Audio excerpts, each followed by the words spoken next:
Saat astronot masuk ke kapsul tidur, dia sadar mesinnya tidak bisa membuatnya tertidur, dan udara di dalamnya perlahan mulai habis. Ketika dia hampir kehabisan napas, kapsul tiba-tiba error dan terbuka sendiri. Dia pun berhasil lolos dengan selamat. Setelah menenangkan diri, dia langsung kirim sinyal darurat ke bumi. Tapi ternyata pesan itu butuh 55 tahun untuk sampai. Artinya pulang pergi hampir 100 tahun. Cowok itu langsung putus asa, karena sekarang dia sedang berada di kapal migrasi antar bintang. Tujuan akhirnya masih butuh 2500 tahun lagi. Saat dia jalan-jalan dalam kekecewaan, dia melihat ada bayangan manusia. Dia pikir akhirnya punya teman, tapi ternyata itu cuma robot. Robot itu tahu dia sedang depresi, dan bilang kalau semua sudah terjadi, lebih baik nikmati sisa hidup. Cowok itu pun sadar, langsung buka kamar presiden dan mulai hidup mewah. Tapi setelah hidup foya-foya dalam waktu lama, dia merasa hampa. Hidup yang terus berulang bikin dia kehilangan makna hidup. Sampai suatu hari dia melihat seorang wanita dalam kapsul tidur. Dia langsung tertarik padanya. Satu pikiran muncul di kepalanya. Tiba-tiba cewek itu seperti mau dibangunkan. Sebelum tutup kapsul terbuka penuh, dia panik dan buru-buru kabur. Balik ke kamar sambil napas berat. Dia merasa mungkin dia sudah melakukan kesalahan besar. Tapi setelah kumpulin keberanian, dia mendatangi cewek itu. Dan pura-pura nggak tahu apa-apa. Saat melihat cewek itu masih bingung, dia akhirnya mengaku. Sebenarnya perjalanan antar bintang ini harusnya tidur selama 120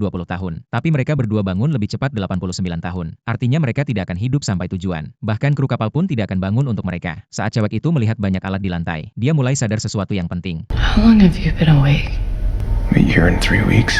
Dia akhirnya sadar ini situasi tanpa jalan keluar. Aurora langsung lari ke ruang tidur, dan ingin masuk kapsul lagi. Tapi dia malah dapat kabar lebih mengerikan. Kapsul tidur cuma bisa dipakai sekali, dan harus pakai alat profesional. Begitu terbuka, nggak bisa digunakan lagi.